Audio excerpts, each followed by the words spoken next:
Let me ask you something. Have you ever checked your bank account at the end of the month after working hard every single day and thought, where did all my money go? You paid the bills. You worked overtime. Maybe you even tried to save a little, but somehow you're still not getting ahead. And then you see people online talking about investing, building wealth, buying assets, retiring early, and it feels like they're playing a completely different game. Look, here's the uncomfortable truth. Most middle-class people are not struggling because they don't work hard. They're struggling because they were never taught the real rules of money. And once you understand these rules, you start to realize something shocking. The financial system most people follow was never designed to make them wealthy. My name is Daniel, and I spend way too much time thinking about how people actually build wealth in the real world.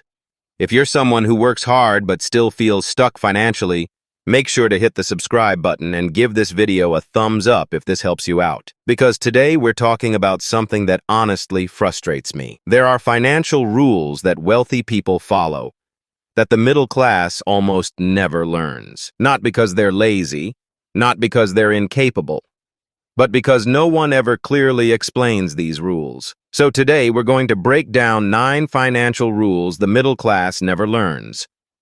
Some of these might challenge things you've believed your entire life. And honestly, that's exactly the point. Let's start with rule number 1. Rule number 1. Income alone will never make you rich. Here's what most people don't realize. A high salary does not automatically make someone wealthy. In fact, according to data from the Federal Reserve, a surprising percentage of Americans earning over $100,000 a year still live paycheck to paycheck. Let that sink in for a second. 6-figure income, still broke. How is that possible? Because income and wealth are two completely different things. Income is how much money you earn. Wealth is how much money you keep and grow. Let me give you a simple example. Imagine 2 people. Person A earns $70,000 a year, but invests $800 every single month. Person B earns $120,000 a year, but spends almost everything they make. After 30 years, assuming an average return of 7% per year, Person A ends up with nearly $1 million invested. Person B, despite earning far more money, ends up with almost nothing. That's the first rule most people miss. Income creates opportunity. Investing creates wealth. Now let's move to rule number 2. Your lifestyle expands faster than your income. Look, almost everyone experiences this. You get a raise at work, and suddenly your lifestyle upgrades. You move into a nicer apartment. You buy a slightly better car. You start eating out more often. You subscribe to more services. This is called lifestyle inflation, and it's one of the biggest wealth killers in the world. Here's the thing. If every raise you get turns into more spending, your financial situation never actually improves. You just become a higher income spender. Wealthy people approach this differently. When their income increases, the first thing they increase is their investments, not their lifestyle. That small difference may seem insignificant, but over 10, 20, or 30 years, it becomes enormous. Now this leads us to rule number 3. The real game is ownership. Here's where things get really interesting. Most middle-class people earn money through labor. They work. They get paid. But wealthy people earn money through ownership. They own stocks. They own businesses. They own real estate. They own assets that produce income even while they sleep. According to financial data from the Federal Reserve, the wealthiest 10% of Americans own the vast majority of stocks in the entire market, which means when companies grow, when markets rise, when the economy expands, most of that wealth growth flows to people who own assets, not just people who work jobs. This is why investing is so important. Because when you invest, you're no longer just working for money. Your money starts working for you. Now let's talk about rule number 4. Debt can either destroy you or make you wealthy. Now you might be thinking, wait a second, isn't debt always bad? And honestly, most of the time, yes. Credit card debt, consumer loans, high-interest financing. Those things destroy wealth. But here's what most people don't realize. There are actually 2 types of debt: bad debt and productive debt. Bad debt is used to buy things that lose value: phones, clothes, luxury items, cars that depreciate the moment you drive them away. Productive debt, on the other hand, is used to buy assets. Assets that grow in value or produce income. For example, real estate that generates rental income, or a business that produces profits. Wealthy people don't avoid debt completely. They use it strategically to control assets. And that's a completely different mindset. Now let's talk about rule number 5. Time is more powerful than money.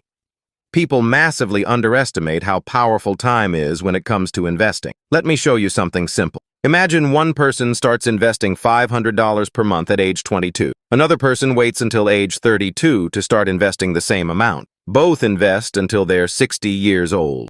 Assuming an average return of 7% per year, the person who started at 22 ends up with over $1 million. The person who started 10 years later ends up with almost half that amount, just because they started later. That's the power of compound growth. Time multiplies money in ways most people don't realize, which is why starting early matters far more than investing huge amounts later. Now here's rule number 6. Most spending is emotional, not logical. People love to believe they make rational financial decisions, but in reality, most spending is emotional. We buy things because of stress, because of status, because we want to reward ourselves, or because other people have them. Researchers in behavioral finance have shown that social comparison heavily influences spending habits. In simple terms, we spend money to keep up with other people. But here's the trap. Many of those people we're trying to keep up with are also financially struggling. The wealthy avoid this trap. They focus on long-term value instead of short-term appearances. They care more about investments than impressions. Now let's move to rule number 7. Financial education is the real advantage. Many wealthy individuals didn't start rich, but they started with something incredibly valuable. Financial knowledge, understanding compound interest, understanding taxes, understanding how to invest and diversify risk. The middle class is often taught a very simple formula. Go to school, get a job, work hard, save money, retire someday. But wealth creation requires a deeper understanding of how money actually works, which is why wealthy people spend so much time learning about finance, because knowledge compounds just like investments do. Now let's talk about rule number 8. Taxes quietly decide who builds wealth. This is one of the most overlooked financial realities. Most middle-class income is taxed heavily. Your salary, your overtime, your bonuses. But investment income often receives different tax treatment.